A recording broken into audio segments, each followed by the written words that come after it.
FIA President Mohammed Ben Sulayem says he doesn't see the point of the cost cap in Formula One, as he believes it only gives himself and the governing body a headache. Ben Sulayem hints at removing it entirely from F1, where it has been since the 2021 season.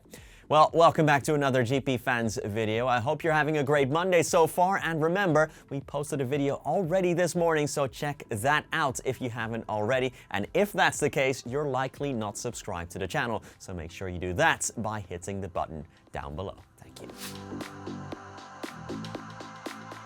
The cost cap was first put in place back in 2021. Its goal was to create more of an even playing field, as some of the top teams could spend up to 4 times as much per year on running their team compared to some of the more humble outfits like Haas since their inception back in 2016. Currently, the cost cap is placed at $140.4 million. The effect has been that, for example, the difference between the quickest and slowest qualifier at the season opener in Australia was just 2.051 seconds, whereas in 2019, pole sitter Lewis Hamilton was over 2 seconds faster than 11 of the 20 drivers. Despite these results, Ben Sulayem sees no use for it, as he argues it creates a lot of admin for the FIA to check every team's financial books.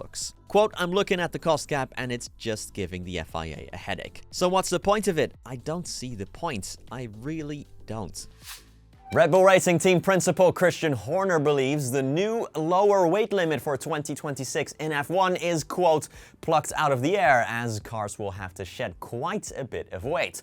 Horner argues this will be extremely difficult to achieve, as next year's new power units will be significantly heavier. Since the turn of the century, F1 cars have gained over 200 kilograms of weight, and over 100 in the last decade. Currently, cars are allowed to weigh 798 kilograms. But the FIA will want this to go down to 768 come next year, so a diet of 30 kg. Next season's cars will be significantly smaller, but Horner believes this number will be very hard to achieve given the new power units that will feature much more electric power.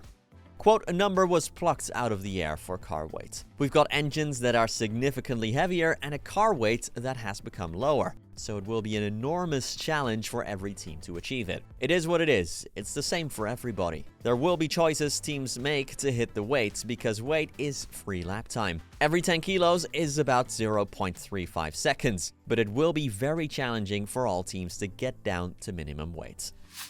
And finally, the Race.com reports that Alpine rookie Jack Doohan was already growing more and more unhappy with his team before getting axed following the Miami Grand Prix. His FP2 crash at Suzuka was a particular flashpoint where Doohan believed the team should have taken some, if not all, of the blame.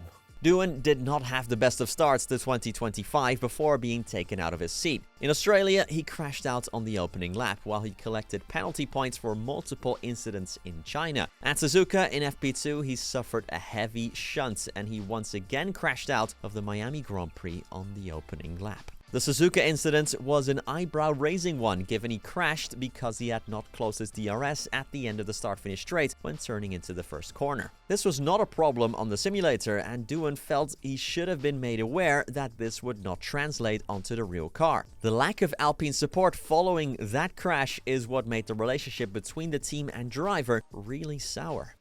Quote, "There were plenty high up in Alpine that were trying to help Doohan as best they could in reaction to that crash. But he, to all intents and purposes, took the blame. And Doohan never seemed completely placated by Alpine's reasons for that. It was, at least to him, potentially the first sign that he would not be afforded the full extent of the protection he felt he deserved."